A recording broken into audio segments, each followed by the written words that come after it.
చిల్కానగర్ హరిహర క్షేత్రంలో శ్రీ చిలికేశ్వర ఆంజనేయ స్వామి దేవస్థానంలో నిర్వహించిన కోటిలింగాల స్థాపన కార్యక్రమంలో పాల్గొన్నారు ఉప్పల్ ఎమ్మెల్యే.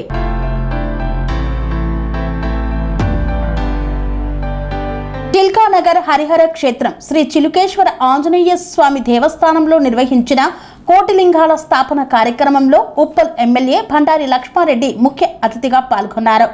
ఈ సందర్భంగా ఆలయ అర్చకులు, ఆలయ కమిటీ సభ్యులు ఎమ్మెల్యేకి ఘన స్వాగతం పలికి ఆశీర్వచనాలు అందజేశారు. ఎమ్మెల్యే ప్రత్యేక పూజల్లో పాల్గొని కోటిలింగాల స్థాపన కార్యక్రమాన్ని పరిశీలించారు. ఆలయ అభివృద్ధి, ఆధ్యాత్మిక కార్యక్రమాల నిర్వహణకు తన వంతు సహకారం అందిస్తానని తెలియజేశారు. భక్తుల ఆధ్యాత్మిక చైతన్యాన్ని పెంపొందించే ఇటువంటి కార్యక్రమాలు సమాజంలో సానుకూల మార్పులకు దోహదపడతాయని ఎమ్మెల్యే పేర్కొన్నారు.